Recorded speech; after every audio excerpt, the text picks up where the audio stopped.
I'm at River City Middle School in Post Falls. This is just one of 21 sites in Kootenai County that held a Republican caucus. 90.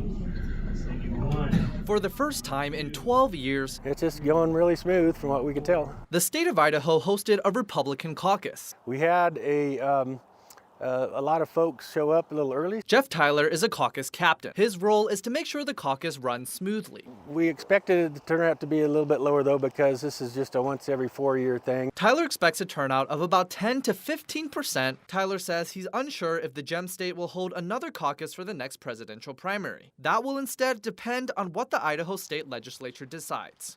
If the turnout is low, he knows people who vote at the caucus are representative of most of the party. Pretty much everyone's kind of like the same mind. Danielson says he came out to the caucus to fulfill his civic duty, as well as another reason. There's so much fraud and it makes it easy to do that. So I think it's important to come out here in person. Tyler says his team spent almost 6 months preparing for Saturday's caucus. We've got a system in place, and we opened up our boxes that had the ballots this morning with witnesses.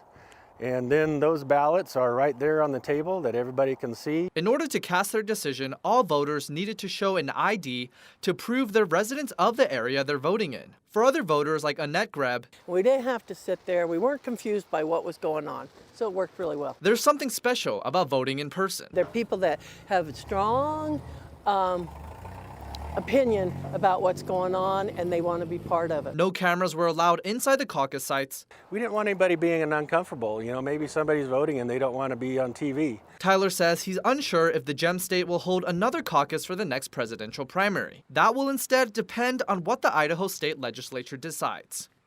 The caucuses lasted about 2 hours. There'll also be a Democratic caucus in Idaho on May 23rd. In Post Falls, Nathan Hunt, KREM 2 News.